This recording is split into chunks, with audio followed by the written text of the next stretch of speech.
นำเลย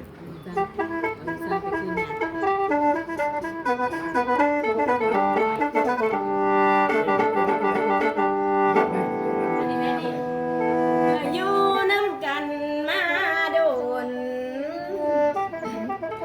จนมีบุตรตาหน่อยหญิงชายได้เกิดความได้หลายปีที่อยู่รวมดีเจ้าฟองบ่เห็นและนอกจากเมาแล้วก็เล่นตีไก่น้อยเกิดตัวกลับขึ้นมาด่าประจานเมียแรงเศร้าแล้วอดทนเอามานานแล้วบ่มีแววที่เป็นทางกินน้ำตาจนดังทองแต่คงอ่านเปลี่ยนนิสัย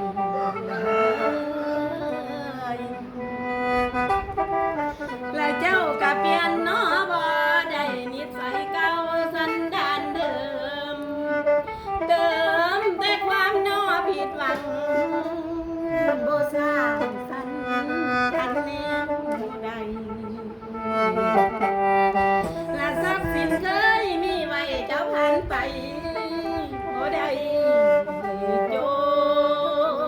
มโอ้ยคนลงขุมโลกเบี้ยบ่เหลื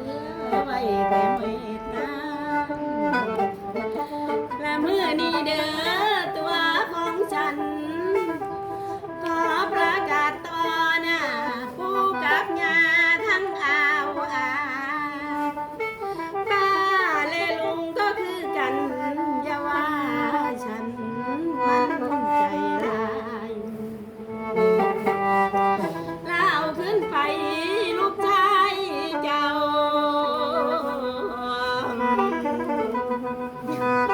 บอกว่าเศร้าเศร้าเศร้าบ่เอาแล้วเนียวโคตรสว